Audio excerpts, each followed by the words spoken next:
औपचारिक प्रस्ताव थे कैंट बोर्ड के रोज़मर्रा के कामों के। मुख्य प्रस्ताव था एक कैंट जनरल बोर्ड अस्पताल को दोबारा से उसके पुराने वैभव पर वापस लाना।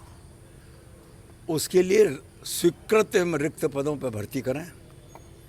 आवश्यक उपकरणों की व्यवस्था सांसद निधि से होगी और पैथोलॉजी और रेडियोलॉजी के कामों के संबंध में कुछ लोगों से एग्रीमेंट करके जनता को आधे चौथाई रेट पर वो व्यवस्था मिले कैंटोनमेंट बोर्ड के माध्यम से। ये विषय एक तो था। दूसरे, सस्ती दवा मिले तो कैंट बोर्ड अस्पताल में जनऔषधि केंद्र भी खुले और CGHS का वेलनेस और आयुर्वेदिक सेंटर जो दुकान बिल्डिंग खाली करने के कारण नहीं बन पा रहा, उसको बनने के लिए भी किराए पे देने की सहमति हुई है। इसके अलावा मेरठ में एक टंकी के नीचे एक लाइब्रेरी है पुरानी कैंटोनमेंट बोर्ड की। गरीब और मजदूर बच्चे, लड़के और लड़कियां तैयारी नहीं कर पाते, पढ़ नहीं पाते, पढ़ना चाहते हैं। सुबह 9 से रात के 9 तक लाइब्रेरी खुले। अगर भगवान की कृपा से ठीक ठाक रहा तो इसका टाइमिंग्स बढ़ाने की भी कोशिश करूँगा। फिलहाल 9 से 9 डिजिटल व्यवस्था होगी। हाँ, लाइब्रेरी में डिजिटल व्यवस्था होगी। आज की तारीख में कोई किताब अगर बच्चे को ज़रूरत है पढ़ने के लिए नहीं मिलेगी तो हम उसे 10-20 पैसे पर पेज लेकर उसे डाउनलोड करके किताब उपलब्ध कराएंगे। हम वहाँ पर बैठकर पढ़ने की सुविधा होगी, AC लगेगा सब।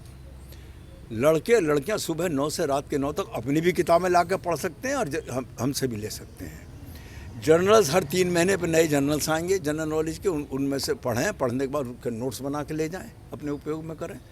और इसके बाद जर्नल के अलावा राष्ट्रीय और अंतर्राष्ट्रीय कंपटीशन के लिए कब लास्ट डेट है, कौन सी साइट पर आवेदन है, क्या क्या उसकी रिक्वायरमेंट्स है, उस सब की सुविधा भी वहाँ पर मिलेगी।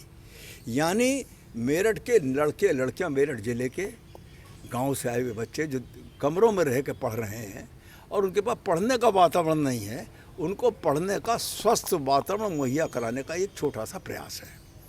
और हम दूसरी लाइब्रेरी गवर्नमेंट कॉलेज के बराबर की जो लाइब्रेरी, उसको भी उसी तर्ज पर विकसित करने का मेरा इरादा है। सर, कुछ ऐसे हैं क्या जो अंग्रेजों के ज़माने के नियम थे, क्या उनके कोई प्रस्ताव पारित हुए चेंज करने की? कुछ ऐसी सुविधाएं जो हो लोगों को मिले? कैंटोनमेंट बोर्ड की जनता को जो तकलीफ़ें थीं, जो उनकी फटफटाहट थी कि शायद हमको नगर निगम में ले जाया जाए, उससे बच के दृष्टि से आज कुछ चीज़ों पर विचार हुआ है।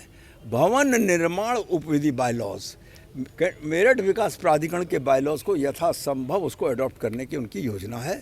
इसलिए कुल मिलाकर अगर मैं कहूँ तो बायलॉज के संबंध में सुधार होगा, अस्पताल में